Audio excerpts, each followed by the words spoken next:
মরণী কথা স্মরণ কি তোর নাই মরণী কথা মনে কি তোর নাই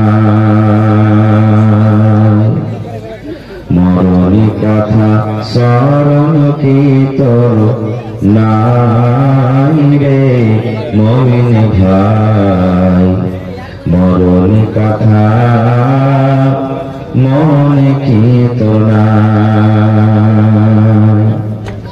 তুমি যখন যাবে মরে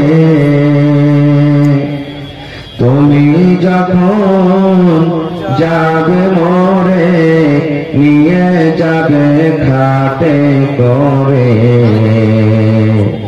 রেখে দিবে মাটির বিছা নাই রে মুমিন ভাই মরণী কথা স্মরণ কি তোর নাই মালো ধন পয়সা করি মালো ধন পয়সা করি থেকে যাবে দালান বাড়ি মালো ধন পয়সা করি থেকে যাবে পাকার বাড়ি কিছুই তোমার কাজে আসবে না রে মুমিন ভাই মরণী কথা মনে কি তোর নাই মরণী কথা স্মরণ কি তোর নাই রে মুমিন ভাই মরণী কথা স্মরণ কি তোর নাই নারে তাকবীর আজকে জলসা আমার যোগ্যতম শ্রদ্ধেয় সভাপতি সাহেব উপস্থিত ওলামায়ে কেরাম সামনে বসে থাকা ইসলাম দরদি দিন দরদি ভাই বাবাজিরা পর্দা নশীন মায়েরা খালা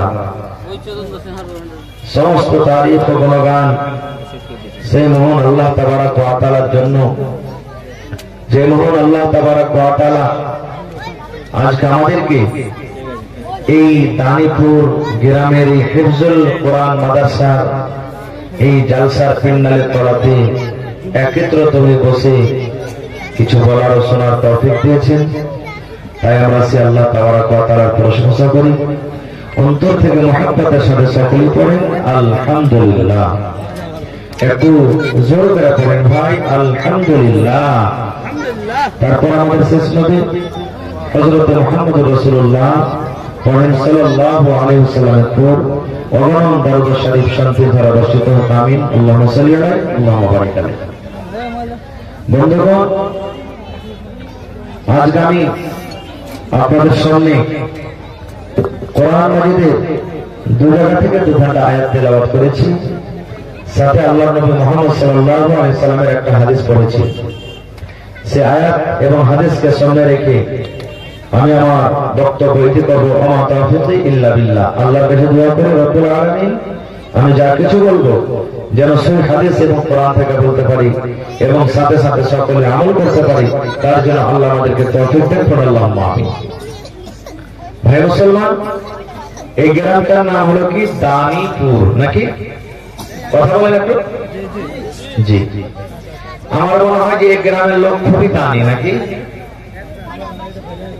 মানে গ্রামের যে হিসাবের নাম তো নামটা কিছু আগে পিছে মানে মতলব থাকে এই দেখবেন বাংলায় একটা গান আছে কচড়া গোপালপুর কচড়া তো হয়তো মানুষের ওই গায়ে কিছু এরকম আছে যে হয়তো কচড়া নাম পড়ে গেছে কোন জায়গাতে আছে ঘোঁচা কলা গ্রামের নাম হলো ঘোঁচা কলা এই ধরনের এটা হলো ভালো নাম দানিপুর মনে হয় এই গ্রামের মানুষ খুবই দানি তো আল্লাহর শুকরিয়া আদায় করে যখন তাই একটু জোর করে পড়েন আলহামদুলিল্লাহ, আর জোরে পড়েন আলহামদুলিল্লাহ।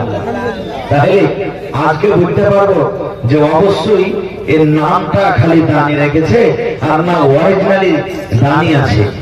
মেলায় মানুষ দেখবেন কারের নাম আছে রহমতুল্লাহ, মানে কি আল্লাহ রহমত, কারের নাম রহমত। আর ওয়ার দ্বারা যদি খালি একটা ভুল হয়ে যায় তো কি করবে, এমনি খালি নাম রহমত খেয়ে দিয়েছে, তোর নাম রহমত লাগে, তোর নাম হলো বলে কি বলে না, কারের নাম যদি বারকাত থাকে ওর দ্বারাতে যদি কোনো ভুল হয়ে যায় তো কি করবে, খালি নামই খালি বরকত, কামের দিকে কিছু নাই। তা আজকে ইনশাআল্লাহ এই আমার দানিপুর এলাকার মা খালা ভাই বেরাদর যত আছে ইনশাআল্লাহ দেখাইতে হবে যে শুধু আমাদের গ্রামের নাম দানি নয়, অরিজিনাল আসলে আমরাই দানিয়েছি। পড়েন ইনশাআল্লাহ, জোরে পড়েন ইনশাআল্লাহ। আজকে হলো মাদ্রাসার জালসা, এটা হলো হিফজুল কোরআন মাদ্রাসা। সুবহানাল্লাহ, খুব এটা আপনাদের নসিব ভালো যেখানে একটা হিফজুল কোরআন মাদ্রাসা খোলা হয়েছে। ভাই আমার, আজকে আমরা মনে করছি কোরআন তো পড়তে জানি যে বলে স্যার, কোরআন পড়াটা বড় জিনিস নয় ভাই, শুধু কোরআন শিখাটা বড় জিনিস নাই। কেউ নেকি মনে করে কোরআন শিখে, কেউ তো হয়তো বিয়ে শাদী হবে কি হবে না তখন দু চারটা সূরা গালা শিখে না। দাদু নানা যারা মজাকে লোক আছে, ছেলে বড় হয়ে গেছে 15 বছর 20 বছর হয়েছে, তখন ওকে মজাকে করবে, হ্যাঁ আব্দুল জাফর কাল বাদ পরশু তোকে দেখতে আসবে, তুই যে একটাও কিছু পড়ালেখা করলি না তো কি করবি মানুষের সামনে, দুটা সূরা গালা শিখ না। তখন ওই যে প্রিয়াটা যাতে হয়ে যায় কোন রকম, তখন টাইনে টুইনে হাত পা গোড়া করা হয়, দুটো সূরা শিখবে। এগুলার নাম শিখালয় ভাই। কত মানুষ করবে জানেন যে বলে না, আমার বেটি 3 ফেরা কোরআন পড়ে দিয়েছে। কয় ফেরা পড়েছে? 3 ফেরা কোরআন পড়েছে। কেউ রমজান মাস আসবে তখন করবে আমার 2 ফেরা হলো জীবু, আর একজন করবে আমার 5 ফেরা হলো জীবু, আর একবার কইলে ছেলে পেলে পারেনি তবে মিলিয়ে দিলে 3 ফেরা হলো জীবু। ভাইরে কোরআন ফিরে দেওয়াটা জরুরি নয়, কোরআনটা বুঝতে হবে, কোরআন বুঝতে হবে যে আল্লাহ তাআলা কি বলছেন। আল্লাহ রাসূলের একটা হাদিস আছে, নবীজি বলেছেন কি যে কোরআন যারা জানে, ভালো করে শুনবে, কোরআন যারা জানে এবং কোরআনের মানে বুঝে ওরাকে নবীজি বলেছেন এরা হলো কলওয়ানির মতো। কিসের মতো? কথা বলেন কিসের মতো? আর একটু জোরে বলে, আপনারা ভাত খাননি মনে হয় নাকি? একটু কথা জোরে করে বলবেন ভাই, তাহলে আমাকে বলতে ভালো লাগবে। ভালো করে শুনেন, নবীজি বলেছেন যারা কোরআন জানে আর কোরআনের মানে বুঝে, কোরআন পড়িতে জানে আর কোরআনের মানে বুঝে, কোরআন যারা পড়িতে জানে এবং কোরআনের মানে বুঝে ওরাকে রাসূল বলেছেন কলওয়ালের মতো। কিসের মতো? সান্তলা নিমু আমরা খেয়েছি, খুব খাচ্ছি নাকি? কেন বললেন আপনি জানছেন। আপনারা যে বসে আছেন, একটা কোনো ভাই যদি আশেপাশে যদি কলমা লেবু ছিলা খায় তা আপনি বুঝতে পারবেন কি পারবেন না যে আঞ্জর পাঞ্জরে কেউ কলমা লেবু খাইছে কি খাই না? মন খাটা জরুর আপনার লাগবে, সালা একলে খাইলে আমাকে দিলেন হবে, হ্যাঁ মানে কি আপনার মজা লাগবে, সেন্টটা পেলেন, আপনার লাভ হলো, শরীরটা ভালো লাগবে, আপনাকে কলমা লেবুর সেন্টটা ভালো। এরা হলো কে কারা? যারা কোরআন জানে এবং কোরআনের মানে বুঝে। এবার রাসূল বলেছেন কি, রে আমার উম্মত যারা কোরআন জানে কিন্তু কোরআনের মানে বুঝে না, কোরআন পড়িতে জানে কিন্তু কোরআনের মানে বুঝে না, এরাকে নবী বলেছেন এরা হলো খাজুরের মতন। এরা কার মতন? খাজুরের মতন। কেন খাজুরের মতন বললেন? আপনারা জানেন খাজুর খাইতে মিঠা, কিন্তু এক পকেট খাজুর যদি আপনি একাই বসে খায় যান আর আপনার পাঞ্জরে যদি লোক বসে থাকে, ওরা এক টুকু সেন নাকে পাবে না যে আমার পাঞ্জরে খাজুর খায়। পাবে কি? পাবে না। তাহলে আপনি খাজুর খাইবেন, খাজুর মিঠা আছে কি তিতা আছে, খাজুর খাইতে ভালো লাগে কি লাগে না শুধু আপনি জানবেন আপনি খাজুর খাইছে। আপনার আঞ্জর পাঞ্জর যারা আছে এরা বুঝতে পারবে না কি লোকটা কেমন খাজুর খায়। কিন্তু নবী বলেছেন হে আমার উম্মত যারা কোরআন জানে এবং কোরআনের মানে বুঝে, এরা হলো কলমা লেবুর মতো, এরা হলো সান্তরা লেবুর মতো। সান্তরা লেবু যে খাইবে স্বাদ পাবে, সান্তরা লেবু যে খাইবে নিজে মজা পাবে, এবং আঞ্জর পাঞ্জর যারা থাকবে ওরাও তার সঙ্গে তারা মজা পেয়ে যাবে। এই জন্য কলমা লেবু হইতে হবে। কি হইতে হবে? যারা বলেন কি হইতে হবে? হ্যাঁ, দেখবেন বড় বড় মোবাইলে এখন ভিডিও চলছে, সৌদি আরবের মানুষ আরবি বুঝে, কোরআন আরবি, ওরা যখন কোরআন মাজিদ পড়ে ওকে চোখ দিয়ে ঝরঝর ঝরঝর করে পানি ঝরে। যেখানে আযাবের কথা আছে, যেখানে কান্নার কথা আছে, ওরা কোরআন শুনে শুনে কোরআন পড়ে কিংবা শুনে তখন কান্দন বাড়িয়ে যায়। কেন তারা কান্দন বাড়ায়, কেন তারা কান্দে? এই জন্য কান্দে বন্ধুরে, তারা কোরআন পড়িতে জানে এবং কোরআনের মানে বুঝে। আর আমাদের যদি এলাকাতে হাফিজ সাহেবরা মসজিদে যখন তারাবির নামাজ হয়, রাত দিন কোরআন যদি কোটে খতম করে দিতে আমাদের চোখটা একটু পানি ঝরবে না। কেন? আমরা কোরআনের মানে বুঝি না। আমরা মানে বুঝি না, অর্থ বুঝি না, তো কি আমাদের চোখটা পানি ভরাবে? এই জন্য কোরআনের মানে বুঝতে হবে। ভাই আমার, আজকে আপনাদের মাদ্রাসাতে হেফজুল কোরআন, কত ভাই এটা মনে করে আমি এগুলো বিজনেস শুরু করে দিয়েছে। মাদ্রাসা করার কি দরকার? মুসলমানের জান হলো মাদ্রাসা, মুসলমানের শান হলো মাদ্রাসা। আল্লাহ নবী যখন দুনিয়া থেকে চলে যাবেন, নবীজি ওই টাইমে বললেন, হে আমার উম্মত, তারাক্তু ফীকুম আমরাইন, তোমাদের জন্য আমি দুটা জিনিস ছেড়ে গেলাম রে, তোমাদের জন্য দুটা কিতাব ছেড়ে গেলাম। যতদিন তোমরা মজবুত করে ধরে থাকবে, তোমরা পথ ভ্রষ্ট হবে না, গোমরা হবে না। সেই দুটা কিতাব কি? একটা হলো আল্লাহর কিতাব কোরআন, আর একটা হলো আমার সুন্নাত হাদিস। এই দুটা কিতাব যতদিন তোমরা ধরে থাকবে, কোনদিন তোমরা কিন্তু পথ ভ্রষ্ট হবে না। কিন্তু কখন পথ ভ্রষ্ট হবো না? কোরআন জানবো তাহলে তো ভাই, কোরআন শিখবো তো। আজকে 12 বছর 14 বছর হয়েছে, বহু দেখতে চলে এলাম আমরা। যে কতটি পড়েছে রে বাবা, কোরআন কত জানো? পট করে সাইড থেকে মা কিংবা বাপ কিংবা আর অন্য লোক করবে, কই মনামুল্লি সাহেব সিফারা পড়া খালি কোরআনে পা দিয়েছে, তোমরা দেখতে চলে এসছে। এই তো আমাদের পড়া, এগুলো পড়ে কোনো লাভ হবে না। কোরআন একটা এমন জিনিস, সুবহানাল্লাহ, কোরআনের মার্তবা, কোরআনের ফজিলত, কোরআনের মানা আমরা বুঝি না, তো ওর অন্তরে আমাদের মহব্বত মায়া কিন্তু ঢোকে না, মায়া ঢোকে না। যেদিন আপনার কোরআনের মহব্বত ভালোবাসা অন্তরে ঢুকবে, সুবহানাল্লাহ, সেদিন কিন্তু দুনিয়ার কোনো কথা, কোনো গান, কোনো বাজনা আপনাকে ভালো লাগবে না, কোনো বাজনা ভালো লাগবে না। আচ্ছা আপনারা বলেন তো, আজকে যখন আমাদের ছেলে মেয়েদের যখন বিয়ে হয়, মোহর হয় কি হয় না? জোরে বলেন, মোহর হয় কি হয় না? কথা বলেন না যে ভাই, মোহর হয়। 5,000, 10,000 সোনা চাঁদি এই সমস্ত জিনিস মোহর হয়। এই জায়গাতে যদি কোন লোক এসে বলে দেয়, ভাই আমি কোরআনের মোহর দেব তোমাকে, মানে কি তোমাকে আমি দুরুকু, এক রুকু, এক পারা, একটা আয়াত, 5টা আয়াত, 5টা সূরা শিখিয়ে দেব, দুনিয়াতে কেউ মানবে না, না এটাকে মানা হবে না। কিন্তু আল্লাহ রাসূলের জামানাতে এরকম ঘটনা ঘটেছে, গরীব সাহাবী কিছু নেই বাড়িতে, কোরআনের মহব্বত ভালোবাসা তাদের অন্তরে, তাদের সিনাতে ছিল, সেটি কি তারা মেনে নিয়েছে? এত তারা কোরআনকে বিশ্বাস করতেন, ভালোবাসতেন। এর প্রমাণ যেমন আপনারা জালসা শুনছেন, আল্লাহ রাসূলের জামানাতে একটা বৈঠক, এক মজলিস লেগে আছেন, নবীজি সেই মজলিসে আছেন, বসে আছেন, সাহাবায়ে কেরাম বসে আছেন, আর একটা বেটি ছেলে সুন্দর করে পর্দাশীল হয়ে নবীর কাছে চলে এসেছে মজলিসে, আর ডাইরেক্ট নবীকে বলছেন কি, যেহেতু আবুলাকা নাফসি ইয়া রাসূলুল্লাহ। সাহাবায়ে কেরামের দল বসে আছেন, জামাত বসে আছেন, নবী আমার সে মজলিসে আছেন। সে মহিলা এসে বলছেন, আল্লাহ নবী গো, আমার জান খানা আপনাকে সঁপে দিলাম, হেবা করে দিলাম, আমার নিজের আত্মা খানাকে আপনার সঁপে দিলাম, এতটি লোকের সামনে নিজের জান খানাকে সঁপে দিলাম। আপনাকে টাকা লাগবে না, মোহর লাগবে না, পয়সা লাগবে না, বিনা টাকাতে বিনা মোহরে আমি নিজের জান খানা সঁপে দিলাম, আপনি আমাকে বিবাহ করালেন। মহিলাটা নবীকে বলছেন, হুজুর টাকা পয়সা লাগবে না, মোহর লাগবে না, আপনাকে আমার জান আপনাকে সঁপে দিলাম, আপনি আমাকে বিবাহ করলেন।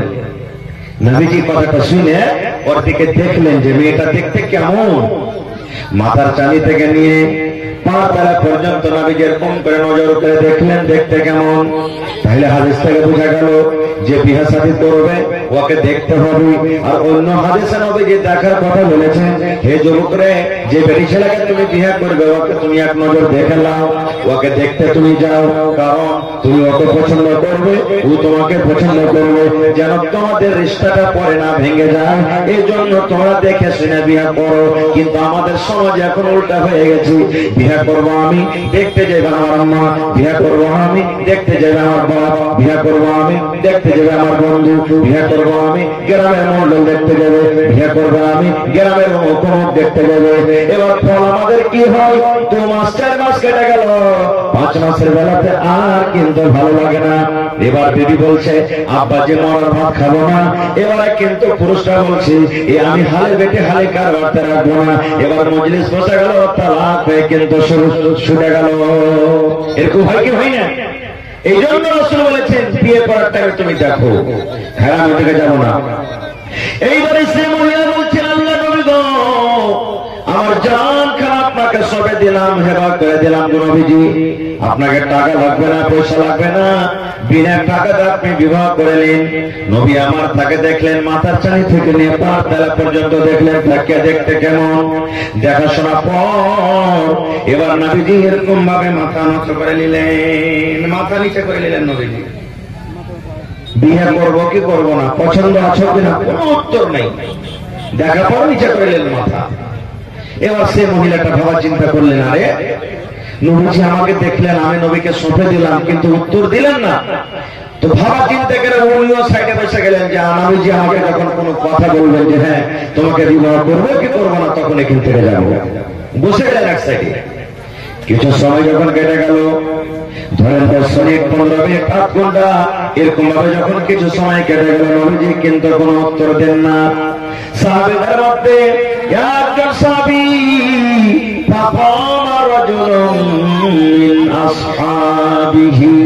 একজন সাহাবী দাঁড় হয়ে গেলেন। এবার নবীকে বলছেন, ইয়া রাসূলুল্লাহ, যে মেয়ে ছেলে আপনাকে নিজের জানখানা সঁপে দিয়েছি, আপনার সাথে বিয়ে করতে চেয়েছি, আপনাকে টাকা লাগবে না, পয়সা লাগবে না, নিজের জানখানাকে আপনাকে সঁপে দিয়েছি। নবী গো, যদি আপনার দরকার না থাকে, আপনার যদি প্রয়োজন না থাকে, আপনার যদি বিহার দরকার না থাকে, আমার দরকার রয়েছে নবী গো, ওই মেয়ে ছেলেটার বিয়ে আপনি আমার সাথে লাগিয়ে দিন, ওর বিয়েটা আপনি আমার সাথে লাগিয়ে দিন, আমি তাকে বিবাহ করব। একজন সাহাবী বলছেন, হুজুর যদি আপনার দরকার না থাকে বিয়ে করার, আমার দরকার রয়েছে, ওর বিয়েটা আপনি আমার সাথে লাগিয়ে দিন। এবারে যখন কথাটা বলা যে হ্যাঁ আপনি আমার সাথে বিয়ে লাগিয়ে দেন, তখন নবী বলছেন, হাল ইনদাকা মিন শাই, এরে সাহাবী তুমি তো বিয়ে করবি, তোমার কাছে মোহর দেওয়ার মতন কিছু আছে রে বাবা, তোমার কাছে মোহর দেওয়ার মতন কিছু আছে। সে সাহাবী বললেন, ইয়া রাসূলুল্লাহ, আমি মনে করলাম আপনাকে নিজের জানখানা হেবা করে দিয়েছে, মোহর লাগবে না বলে আমি রাজি হয়ে গেলাম। নবী গো, আমার কাছে কোনো টাকা নাই, পয়সা নাই, আমি মোহর দিতে পারবো না। এবার নবী বললেন, সাহাবী রে, তোমার ততক্ষণ পর্যন্ত বিয়ে হবে না রে বাবা, যতক্ষণ পর্যন্ত তুমি তাকে মোহর আদায় না করবে। যাও বাড়ি যাও, দেখো কিছু পাও কিনা, বাড়িতে তুমি চলে যাও, আর যাওয়ার পর তুমি বাড়ি থেকে কিছু নিয়ে এসো। যতক্ষণ পর্যন্ত তুমি মোহর আদায় না করবে, ততক্ষণ পর্যন্ত তোমার বিয়ে চলবে না। এবার সেই সাহাবী বাড়ি চলে গেলেন, এবার খোঁজাখুঁজি করতে লাগলেন, দেখে কিছু পাই কিনা। আমাদের মতন তো নয়, কিছু না ছেড়ে চলে 1 কুইন্টাল মাটি গলা বিক্রি করে দিই, কিছু না ছেড়ে চলে একটা ছাগল গলা বিক্রি করে দিই, কিছু না ছেড়ে চল এই গম গলা কিছু বিক্রি করে দিই। এত গরিব মানুষ, এত গরিব মানুষ, বাড়িতে খুব খোঁজাখুঁজি করলেন, কিন্তু বাড়ি থেকে কিছু আনতে পারলাম না। এবার সেই সাহাবী এসে মজলিসে বললেন, ইয়া রাসূলুল্লাহ, মা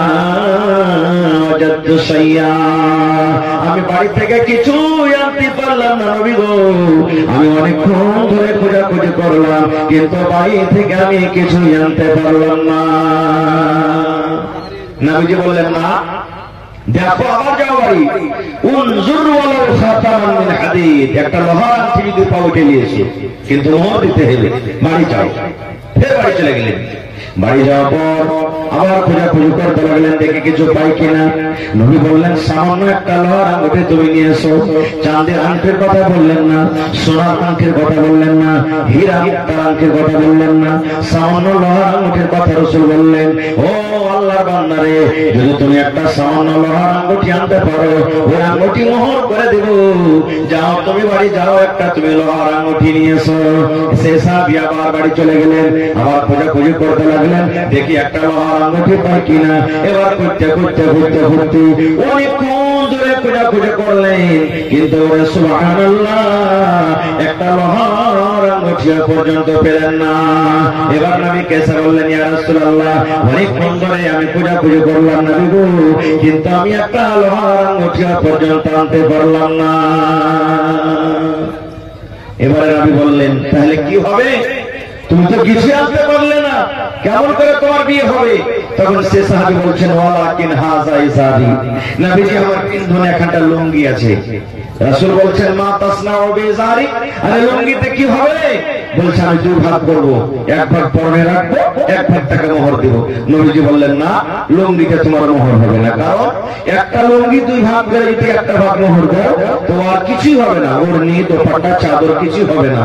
আর তুমি যদি পরনে রাখো, তোমার পিন্ধা হবে না, এই জন্য তোমার হবে না। এবার কিছু আদা করতে পারলেন না, সে সাহাবী চুপচাপ মজলিসে বসে গেলেন। আমি তো আর দিতে পারলাম না কিছু, আর কি বিয়ে হবে? চুপচাপ বসার পর একটুখানি বসলেন, যে বাড়ি থেকে হাঁটতে শুরু করেছে।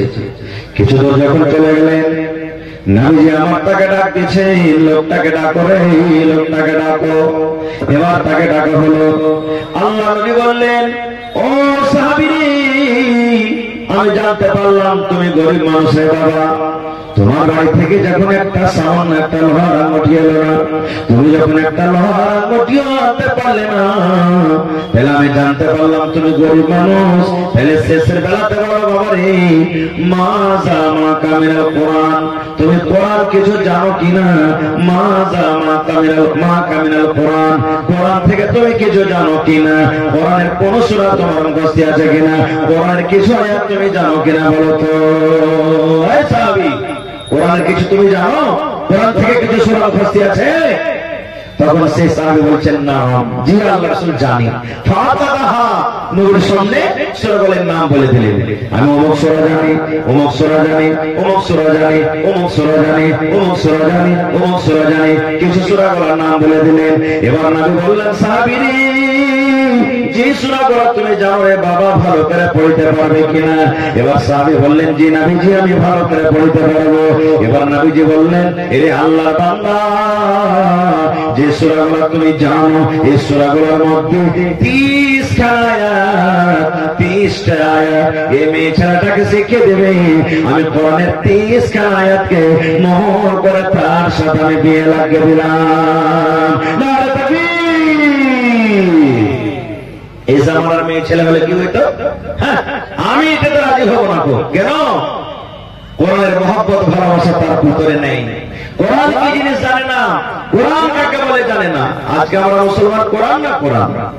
এ ভাই মুসলমান শুনেন, আমার কথা নয়, নবী আমার বলেছেন 6টা জিনিসের পরে ঈমান আনতে হবে। কয়টা জিনিস? 6টা জিনিসের পরে ঈমান আনতে হবে।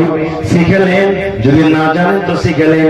এটা জানাটা আপনার পরে ফরজ বা ওয়াজিব, আপনাকে শিখতে হবে, জানতে হবে। 6টা জিনিসের পরে ঈমান আপনাকে আমাকে আনতে হবে।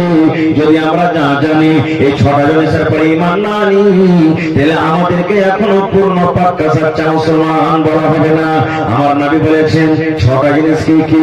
আমানতু বিল্লাহি ওয়া মালাইকাতিহি ওয়া কুতুবিহি ওয়া রাসূলিহি ওয়াল ইয়াউমিল আখির ওয়া তু'মিনু বিল কদরি খাইরিহি ওয়া শাররিহি। 6টা জিনিসের পরে ঈমান আনতে হবে। একমাত্র আমানতু বিল্লাহ, আল্লাহ বলেন এক আল্লাহর প্রতি ঈমান আনতে হবে। ওয়া মালাইকাতিহি, আল্লাহ যত ফেরেশতা, সমস্ত ফেরেশতার প্রতি ঈমান আনতে হবে। ওয়া কুতুবিহি, আল্লাহ যত কিতাব, কিতাবের প্রতি ঈমান আনতে হবে। কোরআন হলো আল্লাহর কিতাব, কোরআন হলো আল্লাহর কিতাব। এই কোরআন আল্লাহর কিতাব, এই ঈমানটা কিন্তু আনতে হবে। আর কোরআনের মতো আল্লাহ রাব্বুল আলামিন আরো দুনিয়াতে কিতাব দিয়েছিলেন, ওই কিতাবগুলোর প্রতি ঈমান আনতে হবে। তাহলে বোঝা গেল কোরআন আল্লাহর কিতাব। যদি কোনো আল্লাহর বান্দা, যদি কোনো আল্লাহর বান্দে এই কথা মনে করে আমি কোরআনকে মানি না, কোরআনকে জানি না, কোরআন আমি বুঝি না, কোরআন কার কিতাব না কিতাব আমি জানি না, ওই লোকটা কিন্তু এখনো পাক্কা সাচ্চা মুসলমান হয়নি। যারা কোরআন পড়তে জানেন দেখবেন কোরআনের 1 নম্বর সূরা আছে। কোন সূরাটার নাম কি বলেন তো? জি জিন্নাহ। কোরআনের 1 নম্বর সূরা কে বলতে পারেন বলেন তো? হায় আল্লাহ, এখানে যদি খালি কয়ে দিই যে হাজি ওই ফালা ফিল্মটাতে কয়টা গান আছে কয়েন তো পট করে বলে দেবে। সুবহানাল্লাহ। সূরাতুল ফাতিহা কোরআনের 1 নম্বর সূরা কি? শিখেন কোরআনের 1 নম্বর সূরা কি? সূরাতুল ফাতিহা। আলহামদুলিল্লাহ সূরা না বলতে পারেন তো? 2 নম্বর সূরার নাম হলো সূরাতুল বাকারা। আল্লাহ রাব্বুল আলামিন সূরাতুল বাকারার প্রথম আয়াতে কোরআন কি জিনিস, কোরআন কাকে বলে, কোরআনের পরিচয় দিয়ে দিলেন। আলিফ লাম মিম। এই আয়াত হরফে মুকাত্তাত বলা হয়ে থাকে। এগুলোর মানে কিন্তু আল্লাহ রাসূল বলে যাননি, কোন মুফাসসিরও করেননি, শুধু বলেছেন আল্লাহু আ'লামু বিমুরাদিহি। এদের মানে কি আল্লাহ ছাড়া কেউ জানে না। এবার 2 নম্বর আয়াত আল্লাহ বলেন যালিকাল কিতাবু লা রাইবা ফীহি। কোরআন একটা এমন বই, কোরআন এমন একটা কিতাব, কোরআন এমন একটা পুস্তক, আল্লাহ বলেন দুনিয়ার মানুষে লা রাইবা ফীহি, কোরআনে আল্লাহর কিতাব হতে কোন রকমের সব সন্দেহ নাই। কোরআন আল্লাহর কিতাব যারা মানে ওরা মুসলমান, আর যারা কোরআনের পরে শক করে ওরা কখনো মুসলমান হইতে পারে না। কোরআনের কত দাম জানেন? আচ্ছা আপনারা বলেন তো কয় মাসে 1 বছর হয় ভাই? কথা বলে 12 মাসে। এবারে 12 মাসের মধ্যে আল্লাহর কাছে কোন মাসটা বেশি পিয়ারা, কোন মাসটার মান সম্মান আল্লাহ বেশি দিয়েছে? আরো যারা বলে রমজান মাস। এই যে কয়েকদিন পর চলে আসছে নাকি? এবারে আল্লাহ তাবারক ওয়া তাআলা বলেন হে দুনিয়ার মানুষে, কোরআন আমি এত ভালোবাসি, কোরআনটাকে এমন এত ভালোবাসি, এমন আমার আহমেদ ওয়ালি কিতাব, এমন কোরআনের ফজিলত, এমন কোরআনের দাম। আল্লাহ বলেন নিজে শাহরু রমজান আল্লাযী উনজিলা ফীহিল কোরআন। আমি কোরআন আল্লাহ তাবারক ওয়া তাআলা পাক পবিত্র রমজানুল মুবারক মাসে আমি নাযিল করেছি। কোন মাসে আল্লাহ কোরআন দিয়েছেন? রমজান মাসে। সুবহানাল্লাহ। তাহলে গোটা পৃথিবীর মধ্যে কোরআনটা হলো 1 নম্বর কিতাব। আর সব থেকে বড় কে বলেন তো? সব থেকে বড় কে? সব থেকে বড় কে? আল্লাহ। আল্লাহ থেকে বড় কেউ আছে? আল্লাহর আগে কেউ আছে? কেউ নেই। তো সব থেকে বড় হলো আল্লাহ, আর সব থেকে বড় কিতাব হলো কোরআন, আর সব থেকে পাক পবিত্র 12 মাসের মধ্যে ফজিলত মাস হলো কি? রমজান। আর সব থেকে বড় ফেরেশতার নাম হলো কি? জিবরিল ফেরেশতা। সব থেকে বড় ফেরেশতার নাম কি? জিবরিল ফেরেশতা। আর সব নবীর থেকে ফজিলতওয়ালা নবী হলেন কি? আমার নবী মুহাম্মদ সাল্লাল্লাহু আলাইহি ওয়াসাল্লাম। ওরে সুবহানাল্লাহ।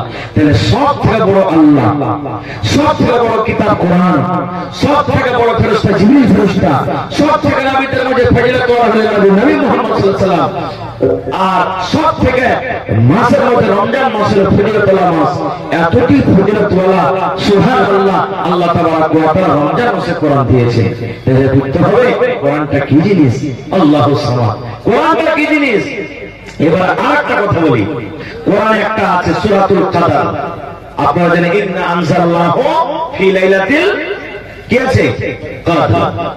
এবার আপনাকে বলি রমজান মাসে একটা রাত আছে, যে রাতের ব্যাপারে আল্লাহ তাবারক ওয়া তাআলা বলেছেন 83 বছর 4 মাস ইবাদত বندگی করে জানি কি হয় আল্লাহ রাব্বুল আলামিন এক রাতে কিন্তু সেই নিকটা দান করবেন। বলেন তো রাতটার নাম কি? জোরে বলেন, আরো জোরে বলেন। লাইলাতুল কদর। কতদিনকার গুনাহ মাফ হবে? আল্লাহ নিজে বলেন লাইলাতুল কদরে খায়রুম মিন আলফ শাহর, শাবে কদর হলো, লাইলাতুল কদর হলো 1000 মাস থেকে উত্তম ভালো। আর 1000 মাস হলো 83 বছর 4 মাস। 83 বছর 4 মাস ইবাদত বندگی করো, জিকির আজকার করো, তওবা ইস্তিগফার করো, জানে কি হয় আল্লাহ রাব্বুল আলামিন এক রাত শাবে কদরের মতো ডগনেকে দান করে দিয়েছেন। আল্লাহ বলেন দুনিয়ার মানুষ রে, রমজানের মধ্যে শাবে কদরকে আমি ভালোবাসি, শাবে কদরের বেশি ফজিলত, এই শাবে কদরে আমি আল্লাহ তাবারক ওয়া তাআলা কোরআন আমি নাযিল করে দিয়েছি। সুবহানাল্লাহ, আমি এই কোরআনটাকে আমি এই শাবে কদরে নাযিল করে দিয়েছি। তাহলে বুঝতে হবে কোরআনটা কি জিনিস, কোরআন কাকে বলে। সুবহানাল্লাহ, আমার নবী বলেছেন হে দুনিয়ার মানুষ, যদি কোন আল্লাহর একটা বান্দা নিজের বেটাকে হাফেজে কোরআন করতে পারে, কি করতে পারে? হাফেজে কোরআন। দুনিয়ার কিতাবে গ্যারান্টি আল্লাহ নেননি। এই হাফেজে কোরআনের ব্যাপারে নবী বলেছেন যদি কোন মা, যদি কোন খালা, যদি কোন বাপ, কোন নওজওয়ান নিজের বেটাকে কিংবা বেটিকে যদি হাফেজে কোরআন করতে পারে। আরে আজকে আমরা নিজের বেটাকে হাফেজে কোরআন করি, বেটাগুলাকে হাফেজ বানাই, কিন্তু বেটিগুলাকে আমরা হাফেজা করি না, কোরআনের হাফেজ করি না। আমার নবী বলেছেন এই উম্মত রে, যদি তোমরা কোন মানুষ হাফেজে কোরআন করতে পারো, বেটাকে হাফেজ করতে পারো, বেটিকে হাফেজ করতে পারো, আল্লাহ রাব্বুল আলামিন কিয়ামতের দিন ওই হাফেজে কোরআনকে ডাক দিবেন আর বলবেন এর হাফেজে কোরআন, দুনিয়াতে যেমন তুমি কোরআন পড়েছিলে ওরকম ভাবে তুমি আজকে কোরআন পড়ো। আল্লাহ তাআলাকে অফার দিবেন একটা করে আয়াত তুমি কোরআন পড়িতে যাও, আর একটা করে সিঁড়ি তুমি উঠাতে চলে যাও, একটা করে তুমি আয়াত পড়িতে যাও, আর একটা করে তুমি সিঁড়ি উঠাতে চলে যাও।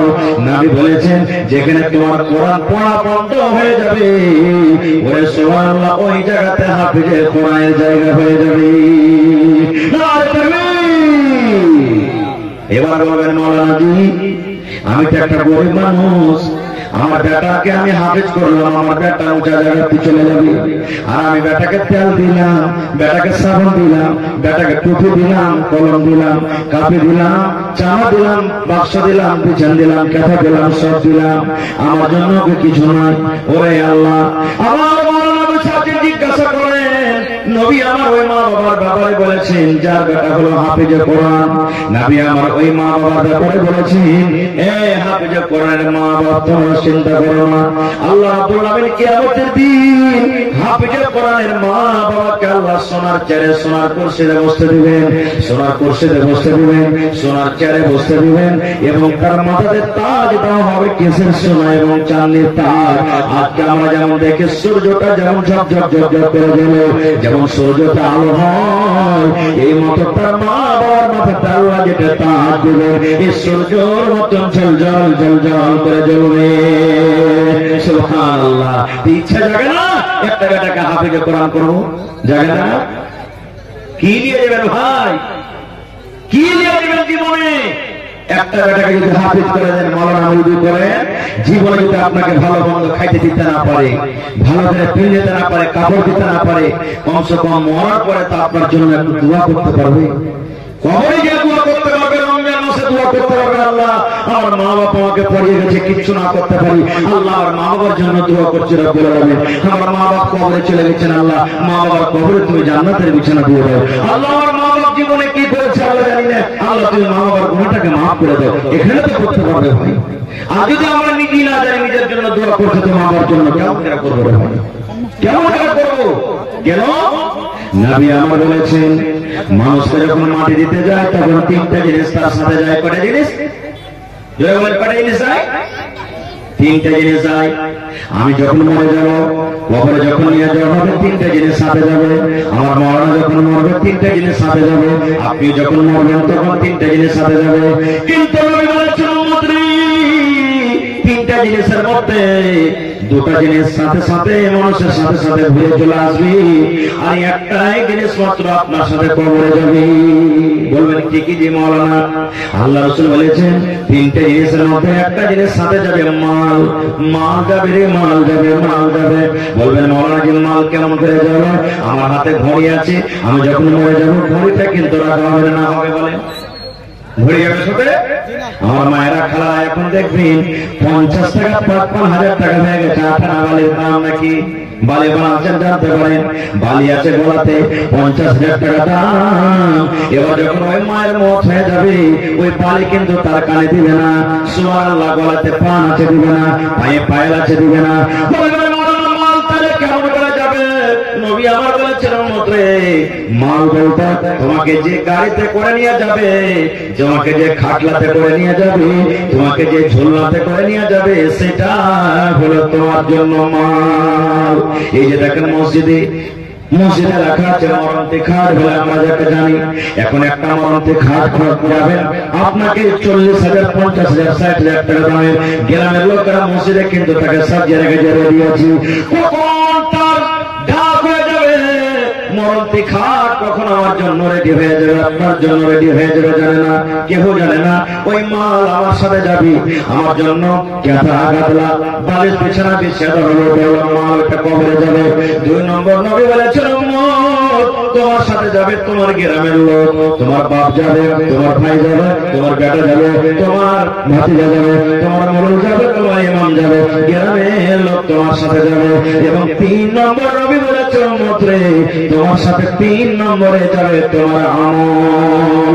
একটা যাবে মাল, 2টা যাবে গ্রামের লোক, 3 নম্বরে নবী বলেছেন তোমার সাথে যাবে কি আমল।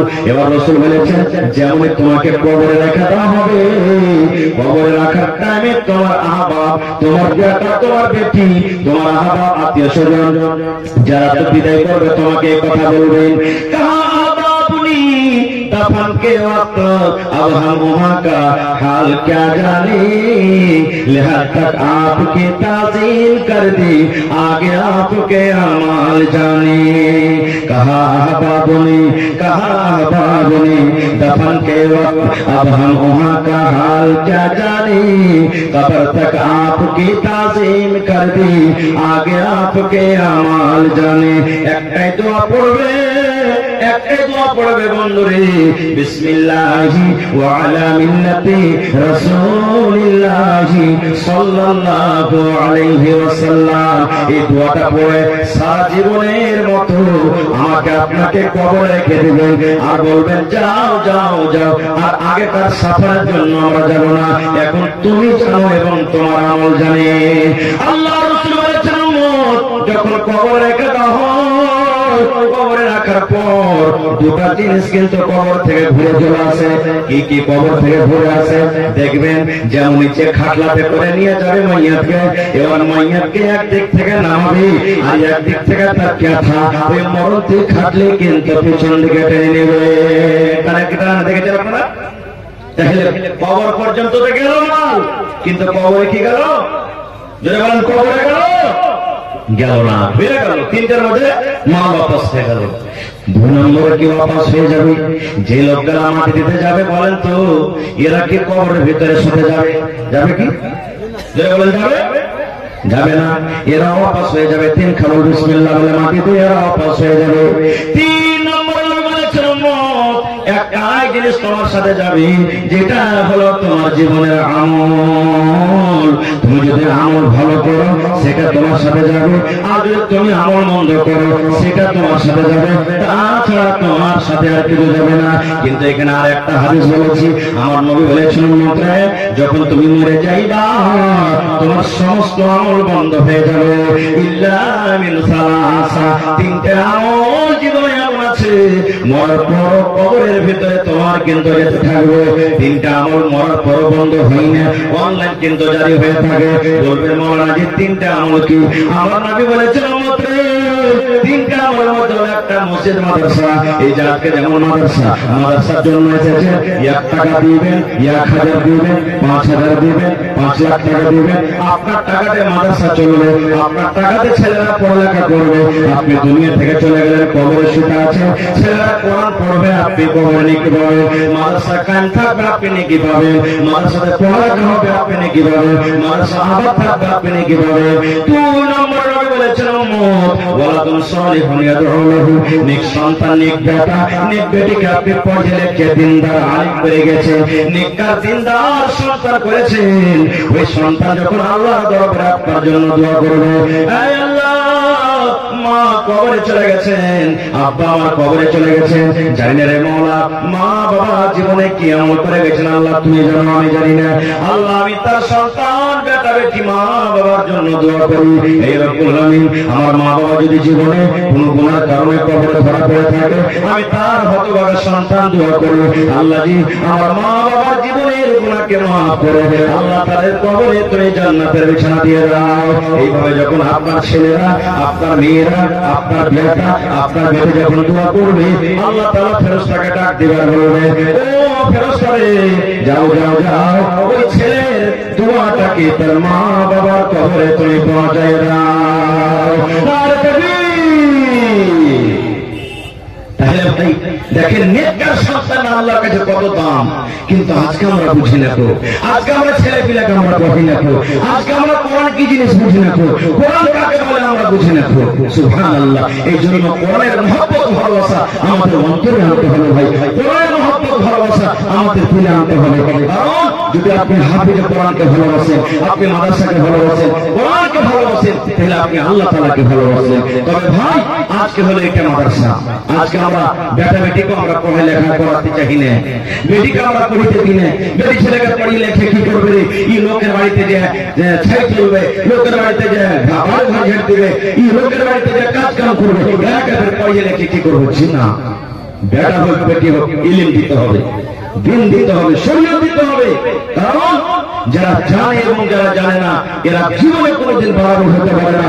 রাত আর দিন যেমন বরাবর হয় না, এরকম যারা জানে এবং জানে না তারা কখনো বরাবর হতে পারে না। এই জন্য ভাই বেটা বেটি দুজনকে তালিম দিতে হবে। শুকরিয়া আদায় করেন সাহাবায়ে কেরাম খায়া না খেয়ে আল্লাহ রাসূলের দরবারে থাকতেন আর ইলম শিখতেন, কোরআন শিখতেন, দিন শিখতেন, শরীয়ত শিখতেন। সাহাবায়ে কেরাম যদি আজকে সেই টাইমে সেই সময়তে যদি দিন না শিখতেন, আজকে আমরা আপনাদের সামনে কিভাবে বয়ান করতে পারতাম? জীবনে বয়ান করতে পারতাম না। এই জন্য ভাই আজকে আমি দানিপুর, আমি প্রথমে বলেছি এটা হলো দানিপুর। আজকে আমি দেখবো প্র্যাকটিক্যালি আমি দেখবো অবশ্যই ওরা দানি আছে কিনা।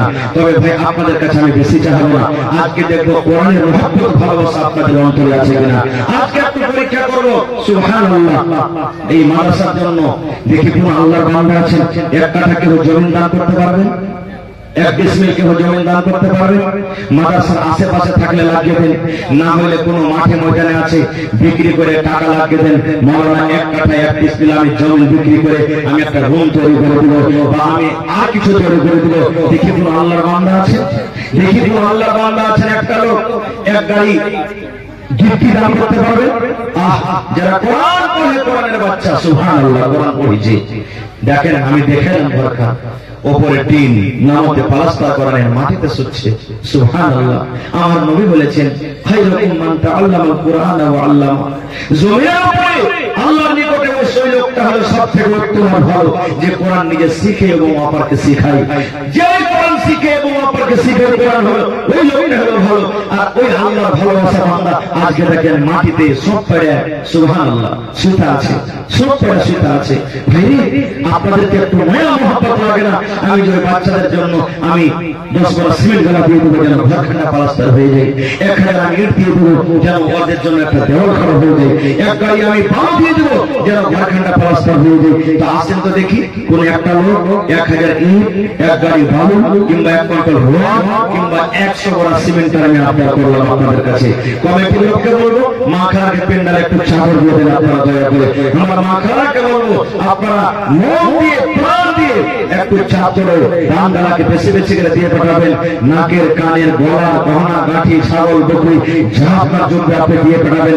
এবং কোরআন কয় পারা আছে ভাই? জোরে বলেন 30 পারা। 30টা লোককে দেখবো 1000 করে মাত্র। তুমি 1 পারার দাম 1000 দিবেন, কেউ 2 পারার দাম দিবেন, কেউ 3 পারার দাম দিবেন।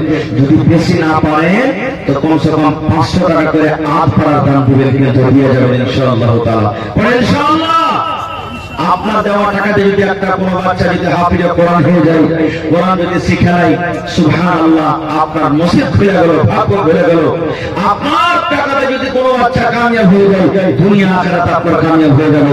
তো দেখি, এই দেখেন আল্লাহু সামাদ, আমার কোন বহিন, এই যে দেখেন চাঁদের শহীদ, কান থেকে চাঁদের দুটা বালিশ দান করেছেন, সুবহানাল্লাহ।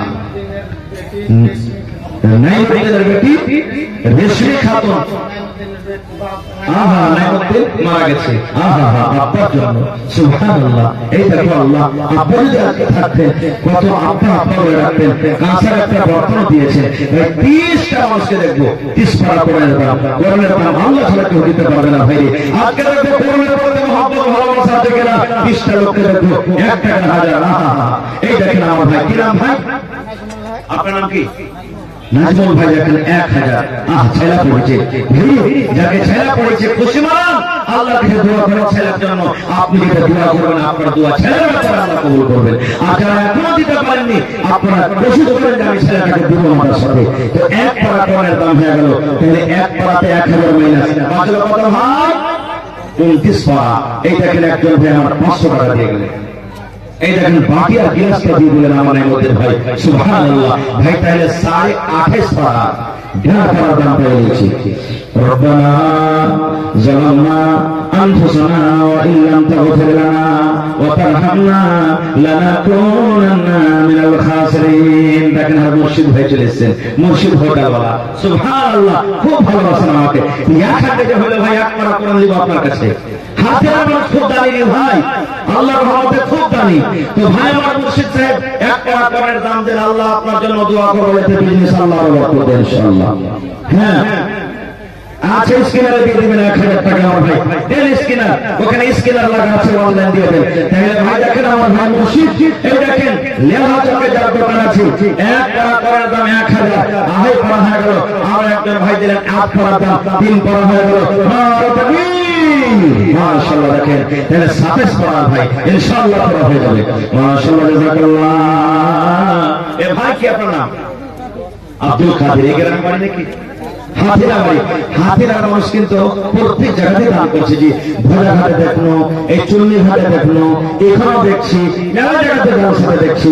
ভোলাঘাটে তো খুব দান করেছে আমার ভাইরা, ফরিদপুরে দেখেছি। আজ আমার ভাই দেখেন হাতিরা থেকে ভাই করা লাগাবেন না? আল্লাহ দেখেন 4 পারা কোরআন হয়ে গেল ভাই। তাহলে দেখেন 30 পারাতে 4 পারা বাঁচলো কত? 26 পারা বাঁচলে ইনশাআল্লাহ পুরো হয়ে যাবে। রব্বানা যালামনা আনফুসানা ওয়া ইল্লাম তাগফির লানা ওয়া তারহামনা লানাকুনান্না মিনাল খাসিরিন। রব্বানা আতিনা ফিদ দুনিয়া হাসানা ওয়া ফিল আখিরাতি হাসানাতাও ওয়া কিনা আযাবান নার। আল্লাহ দেখো একজন ভাই আমার পারা, আর একজন ভাই আমার পারা। এ রব্বুল আমিন, 1 পারা দাও চলেছে, আল্লাহ তাআলা 5 পারা হয়ে গেল, সুবহানাল্লাহ। আল্লাহ যে তোমার কোরআনকে ভালো